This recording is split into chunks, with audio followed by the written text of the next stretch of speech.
আমার হাতে একটি কোয়ার্টার রুপি দেখতে পাচ্ছ। এটা জর্জ কিংয়ের আমলে ছাপিয়েছিল। এটা 1947 সালে দেশ স্বাধীন হওয়ার পরে ছাপিয়েছিল, কারণ তখন ভারত সরকারের কাছে কয়েন ছাপানোর কোনো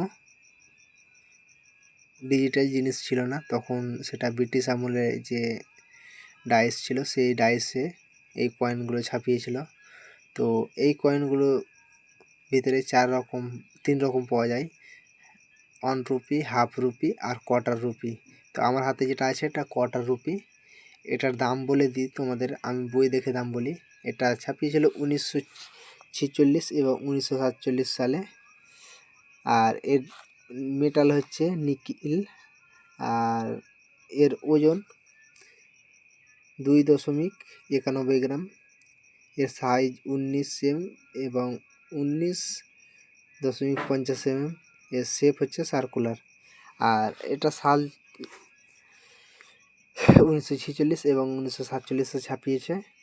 আর বম্বে মিন্ট থেকে ছাপিয়েছিল, সিঙ্গেল মিন্ট কয়েন। আর কমন ক্যাটাগরির কয়েন এগুলো। ফাইন কন্ডিশনে 10 টাকা, ভেরি ফাইন কন্ডিশনে 15 টাকা, এক্সট্রা ফাইন কন্ডিশনে 25 টাকা, রিএমসিতে 100 টাকা। এই কয়েনগুলো নর্মালি বিক্রি হয়, খুব একটা বেশি দামে বিক্রি হচ্ছে না। তো এই ধরনের নতুন নতুন ভিডিও আপডেট পেতে সবাই পেজটাকে ফলো করবে।